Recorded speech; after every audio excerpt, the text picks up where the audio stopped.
Hi guys, welcome back. Today we are going to have probability and expected value analysis.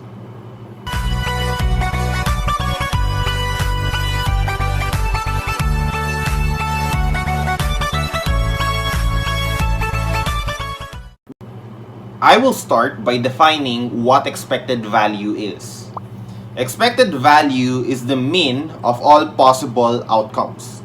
It is calculated by multiplying each of the possible outcomes by the likelihood each outcome will occur and then summing all of those values.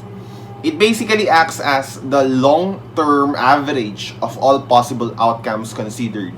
In other words, if we repeat something over and over again indefinitely, take the average result, it would approach the expected value. Let me take a step backward to put some context in what am I talking about. Let me talk about the possible conditions underlying decision making first. So, under what conditions can decision making take place? Decisions can be made under conditions of certainty, uncertainty, or risk. Let me describe one by one. It is easy to understand what certainty is. Under conditions of certainty, the outcome for the scenario is already known. In other words, we are sure what will happen in a given situation upon doing an action. Should we do this, we already know what the outcome of such action would be. On the other hand, under conditions of uncertainty, the outcome for the scenario is not known, and not even the likelihood of occurrence for each possible outcome.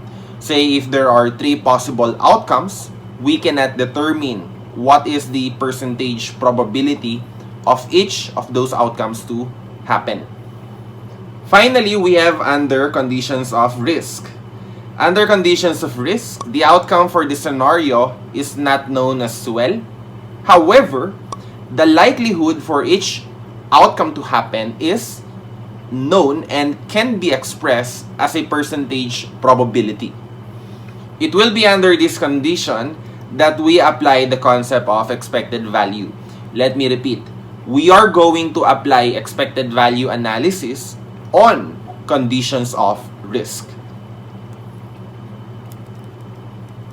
Let us refer to case number 1. Nikolai Winterland forecasts the following distribution of possible number of guests for various possible situations and the chance of happening under each situation. What is the expected number of guests for Nikolai Winterland? The situations are as follows. Assuming that there will be no COVID cases, there will be 200,000 guests. The probability of that to happen is 20%.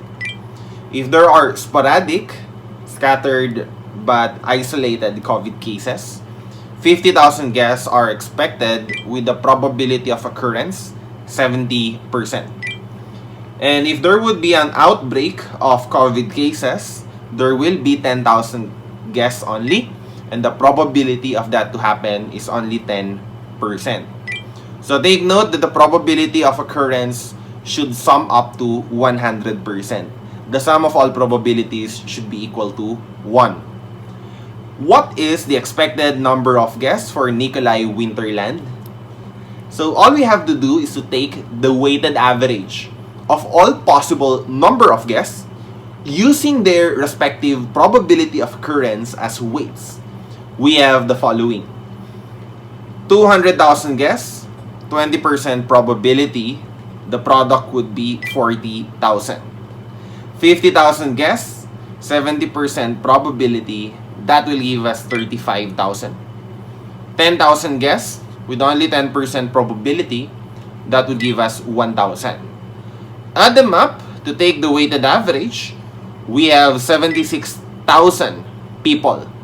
76,000 people expected to be the guests for Nikolai Winterland for this season. So the expected value is 76,000 people. Does this mean that there will certainly be 76,000 guests in Winterland, in Nikolai Winterland? The answer is no. This is not a sure number.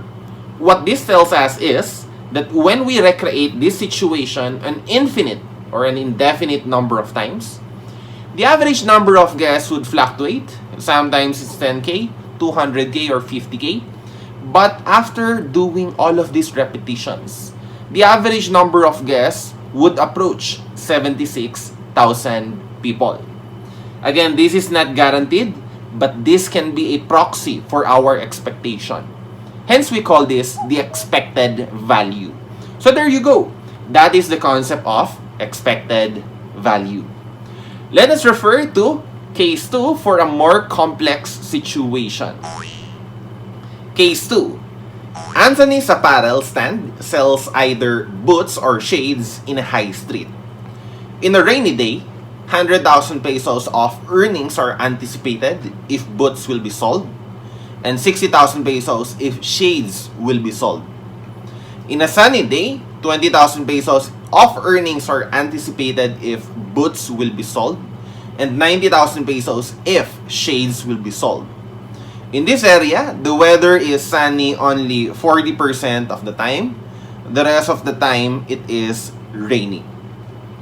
Okay, so what we're going to do here is to take the expected value of the decision of Anthony to sell boots all the time.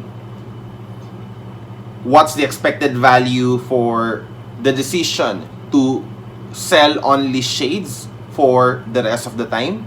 And then we are going to compare the two, which will give us the best profits on average. So again, the probability that it would be rainy will be the remainder after subtracting from 100% the probability of being sunny. If it is sunny 40% of the time, it would be rainy 60% of the time. That assuming that these are the only two possible weathers in the area, which is what is being assumed in the case. Now, for the decision to sell boots, assuming it became rainy, it will give us an earnings of 100,000 in one day. If it was a sunny day, it will give us, if it becomes a sunny day, it will only give us 20,000 pesos. So to take the expected value of selling boots, that would be 100,000 times 60%, 60,000 pesos. 20,000 times 40%, 8,000 pesos. So that would give us a sum of 68,000 pesos. The expected value to sell boots is 68,000 pesos. What if we are going to decide that shades will be sold every day rather than boots? Again, the probability of rain is 60%, the probability of sunny 40%. If shades are sold, it became rainy, the anticipated earnings would be 60,000 pesos. And if it will be sunny, 90,000 pesos. To take the expected value for the decision to sell shades, we will have 60,000 pesos times 60%, 36,000 pesos. 90,000 pesos times 40%, 36,000 pesos. So that would give us an expected value of 72,000 pesos. So let us assume that there is no information about the weather, what the weather will be in the coming day. It is best to just sell shades every day. So if we have no idea of detecting what the weather will be, whether it will be rainy or sunny, the best thing to do is to just sell shades, because on average, it will give us a higher amount of earnings. Sometimes, the boots will be more profitable, especially when it is rainy. We anticipate 100,000 pesos compared to shades of only 60,000 pesos. But on average, if we are going to just mechanically prepare whatever item, it would be best to sell shades only. On average, it will give us 72,000 pesos per day compared to when we sell boots, it will only be 68,000 pesos.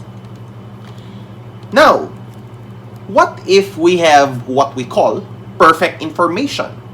With perfect information, it is possible to know whether it will be sunny or rainy before preparing the inventory items.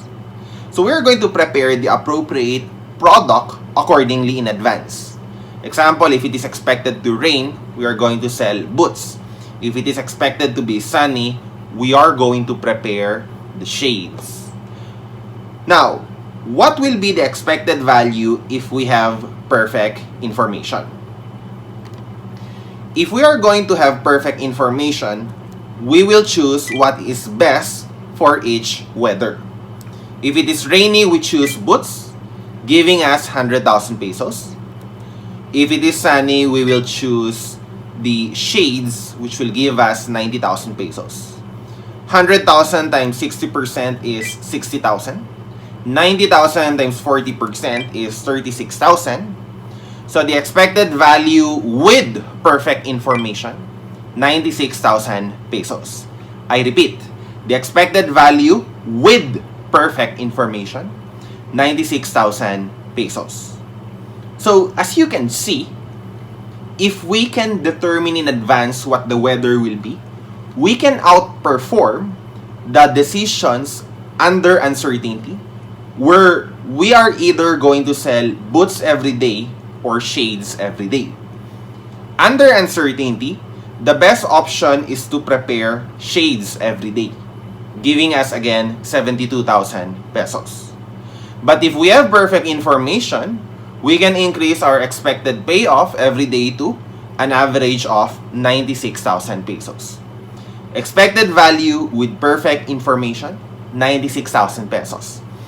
Expected value of perfect information, this time, we are going to assign it a value of 24,000 pesos. The difference between the best thing to do if we have perfect info compared to the best option under uncertainty. Without perfect info, we can earn 72K on average every day. With perfect info, we can increase it to 96K. Thus, perfect info gives us an additional of 24,000 pesos every day. We call this the expected value of perfect information. So, this is what expected value analysis is all about. Basically, in a world where there is risk, when we make decisions, there is basically nothing is certain. Wherein basically nothing is certain, we can put an input in our budgets, forecasts, or projections on the basis of expected value. So that it is for today. Thank you for watching. Thank you for watching. Comment for the future topics that you would like to request. Don't forget to hit the thumbs up button if you like this video, and hit the subscribe and notification bell to be updated for future videos.